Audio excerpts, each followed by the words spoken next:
Professor Tony Diaz, El Libro Traficante. This is Nuestra Palabra, Latinos having their say. We are talking to my dear friend, poet Eva Skrande, talking about her book, The Boat That Brought Sadness into the World. You can get your copy by visiting nuestrapalabra.org. We hope that you'll also subscribe to our YouTube page. This section is called Live, where we ask you to read from the actual book itself. So I've chosen 3 poems. I've chosen 2 of them because they deal with exile. But I've also,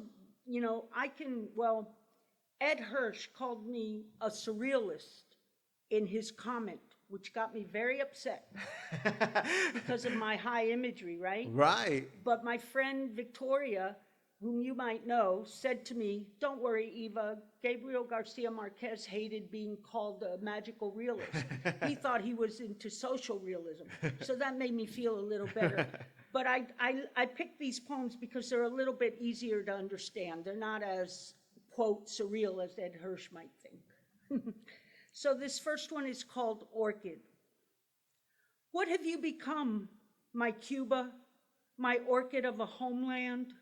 Besides the stray hairs of my dreams, I am missing 3 fingers for this journey of exiled peonies and bees.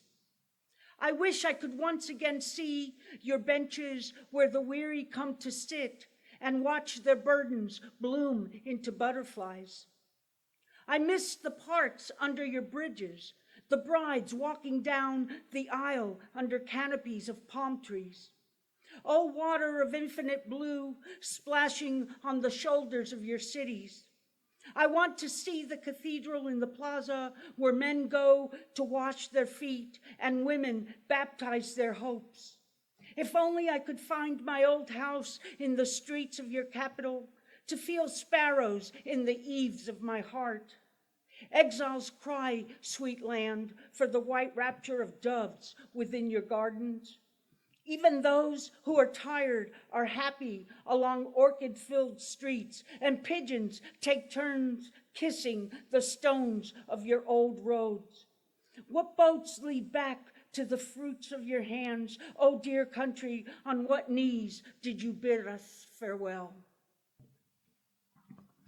And then this is called The Peonies. When I was a child, butterflies landed on my shoulders and fingers. There were hens and roosters to watch in my neighbor's yard, and lightning bugs like low stars pulled out by a magician from the black hat of night.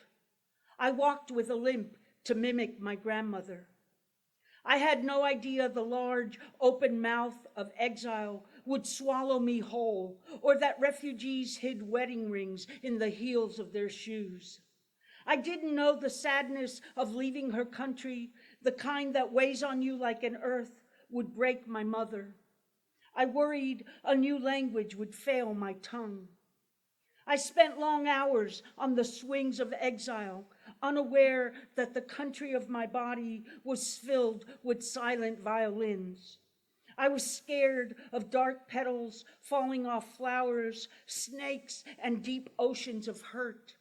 When my grandmother died, I learned to fear death. Now, on the porch of old age, I watch the fully opened peonies in the garden and wonder how long they will last in the orchestra of life.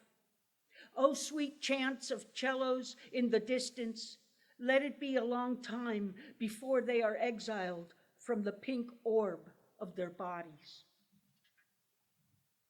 You know what I was thinking about there? How the ultimate exile is death, because we leave the country of the body. Mm-hmm. And then let me find Sunday. This is a little bit different. Okay, and it's after the Spanish poet Ángel González. Sunday.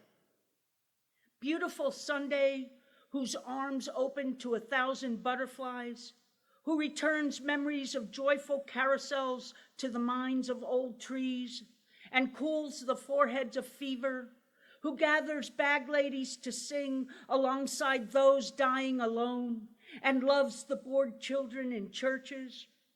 Mother of sparrows, who steers the boats barely awake, away from eddies, and keeps the feet of refugees from tiring.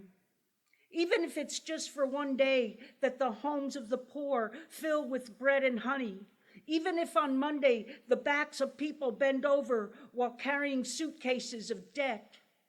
Oh, Jerusalem of days, even if come Monday we forget we promised you our right hand, even though we go back to climbing hills and move like donkeys loaded with blankets, we look forward again to your pomegranates and pears, vowing not just our hands, but whole bodies filled with a chorus of flowers ready to harmonize with each of your dawns. Thank you so much. We're enjoying the poetry of Eva Skrande. This is from her collection, The Boat That Brought Sadness into the World. You can get signed copies by visiting nuestrapalabra.org. Thank you so much, Eva. Thank you, Tony.